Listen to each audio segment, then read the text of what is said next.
the impacts were pretty substantial. Up and down the coast, houses were shifted off their foundations, completely crushed. Sand went up 5 or 6 blocks inland. The bays flooded in.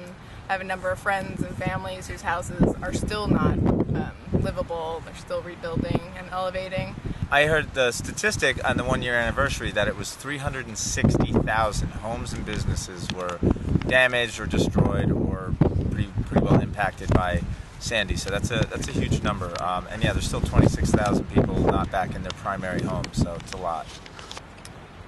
I think we have to think logically about this and consider what areas should actually be rebuilt, whether or not we should be retreating from certain areas that are likely to get hit again by the next big storm as sea level rises, and then projects such as rebuilding the dunes, in the areas that are going to remain, strengthening the shorelines with,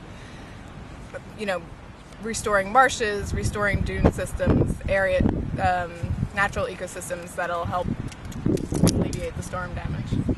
Yeah, I think one important thing is what shouldn't we be doing? And I think it's pretty clear that the way New Jersey was developed had a lot to do with the amount of destruction that was there. It's sort of, development is allowed everywhere, and local land use decisions are made locally, and that's really driven by developers and people that want to build and homeowners. And we don't, for example, have a coastal commission to make decisions about coastal development, which could make them more holistically. We have 500 different towns just here in New Jersey, and that adds up to a lot of development that probably shouldn't be there. So rethinking the way we develop would be a really good start.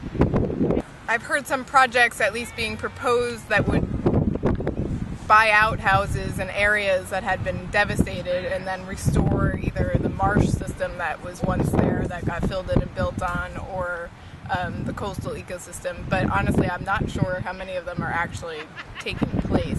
So other than dunes being rebuilt, I don't know of a lot. I don't know that there's enough being done in that sense. Yeah, the buyouts or the relocations are really small in New Jersey. It's a little bit better in New York. They're definitely buying out a neighborhood in Staten Island and letting it go back to its natural state, which is great.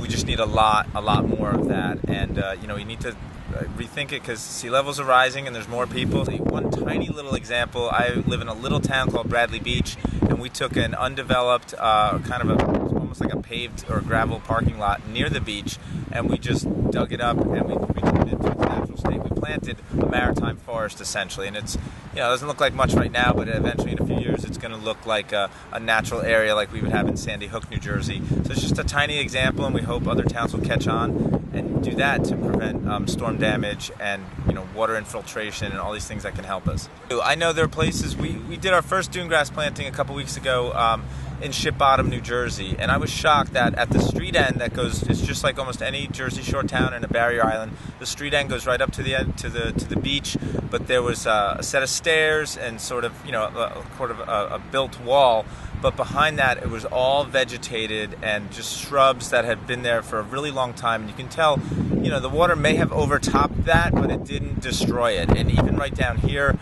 in the town we're in Seaside Park, a little further down, I was told the water went over the top of the dunes, but over there they're still really vegetated, so the plants survive and they hold the sand in place, and that provides protection. Certainly for less intense storms, Sandy was, it's not that it's not going to happen again, but definitely for less intense hurricanes or nor'easters, it will help. Once the bay starts coming in, then the dunes aren't going to help. So in the low-lying areas